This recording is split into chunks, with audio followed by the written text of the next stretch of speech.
Good afternoon, class. My name is Desiree Bliss, and today I'll be speaking to you about the gang enhancement laws of the state of California. Did you know that an adult as young as 18 years old can be sentenced to 20 years in prison for crimes such as grand theft auto, burglary, robbery, little misdemeanor crimes like that?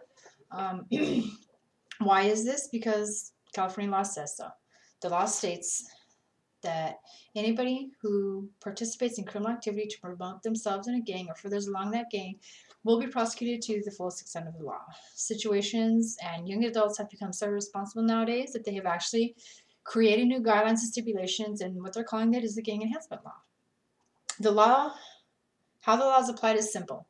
Okay, if you're participating in a gang and you create crimes or do crimes, or you're with your little friends while you're creating crimes, what they can do is they can prosecute you to the fullest extent of the law. They can actually add on to your sentence 2, 3, or 4 years for any one felony, even a misdemeanor. They can add on time. You can do a year more in county.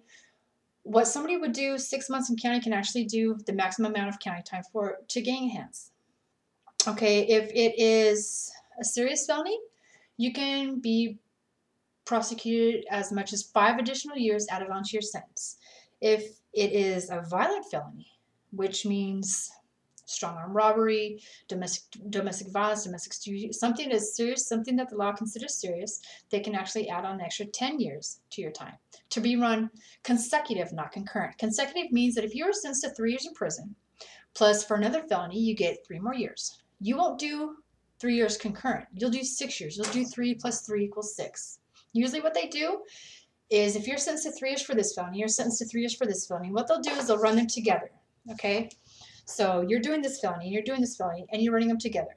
But if you are actually gang enhanced for a serious felony, you can be run 3 years and 3 years, okay?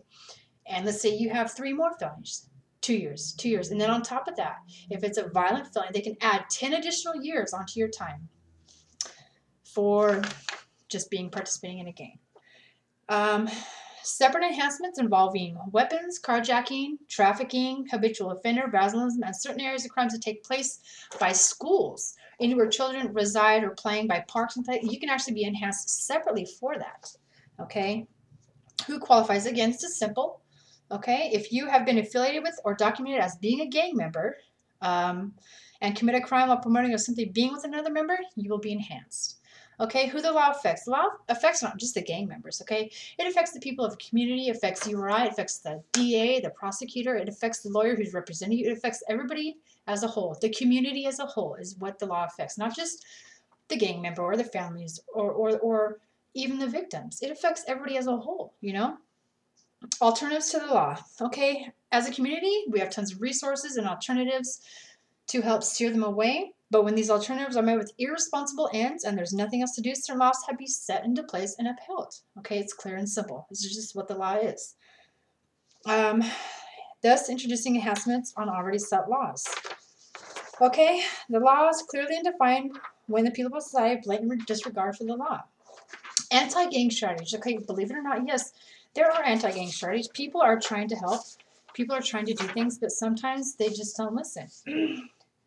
Prevention focuses on the young adults, and it addresses the opportunities and environmental issues that actually influence their decisions. So, you know what? An environment has a lot to do with how people decide and how people react and what they're actually turn into. I know opportunities. If certain people aren't offered the same opportunities as other people offered, of course they're not going to excel. They're going to decline, and that has a lot to do with the gang activities. Okay, intervention. Okay, intervention and prevention. Okay, prevention is what we focus on and what we try to address them as. Okay, intervention focuses on leading the members away from that type of lifestyle by offering them education, job training, other incentives to keep them away from the game, but also holding them accountable for any continued behavior or activity.